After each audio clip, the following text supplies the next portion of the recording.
metaphors, and memories. This breezy, sunny, post-rain morning in the garden, I noticed that Mr. Sunshine's flower pinwheel was having a little trouble starting to spin. For nearly 2 years since that wonderful photo of him and Mimi and Giuseppe on the fence, where he's coolly sniffing the flower in the sun and color of October, that flower, tied to the fence post where it can always be seen and catch the breeze, has been spinning at the slightest provocation, and I feel Mr. Sunshine near me. It has always had a little regular squeak when it spins, and when I was indoors at my desk, even at night with the windows open, I could hear that squeak and smiled to think of Mr. Sunshine out there doing his thing. The flower had become one of my attachments, those inanimate objects I come to associate with cats I've lost, so that the things become precious to me as a stand-in for the feline I'm missing. But as with all things in my garden and in life, someday the flower will slow down, falter, and then eventually stop, just as Mr. Sunshine did after 2 years of holding off cancerous masses in his abdomen so he could support each of his siblings in their last steps and get every last moment due to him in this life. This once colorful flower now has a 4th tattered petal, which is probably why it doesn't catch the breeze as well as it has, even recently.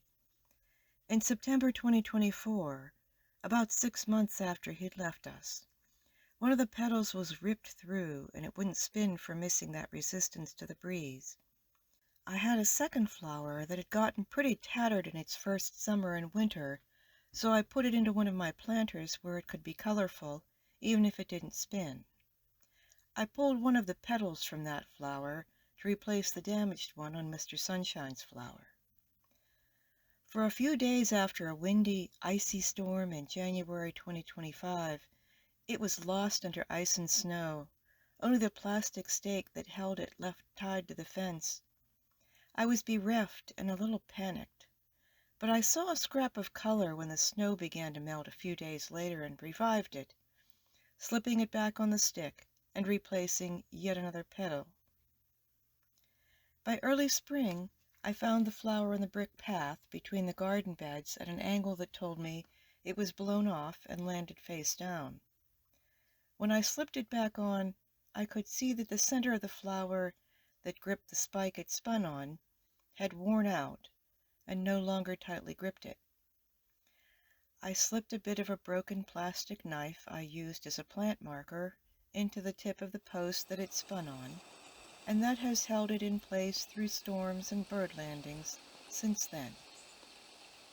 But 4 petals have tears in them, and I have no more petals to replace the one that no longer catches the breeze. I no longer hear that endearing little squeak. I know the time will come when the flower will cease to be able to perform its task of colorful entertainment in the garden and memory for me. But my intention with everything that goes into my garden is to love and support it while it lives out its natural life. Life is a cycle. The vegetables I plant, the bricks I pick up free from others who no longer need them, even the wood of the raised beds and plant stakes, untreated, it eventually breaks down and becomes part of the soil. The metaphor matches Mr. Sunshine's journey and mine with him. He put everything into continuing life, and I found working treatments as palliative care, both of us working together until life was no longer sustainable and he joined his siblings in their next life. As with Mr. Sunshine, I will no more keep that flower beyond its abilities, nor hasten its demise, than I did with Mr. Sunshine. Knowing me and my attachments, when too many of the petals are ripped and the flower no longer spins at all, I will move it to a safe space to hold as a vessel for memory until such time as I no longer feel that connection with Mr. Sunshine through the flower.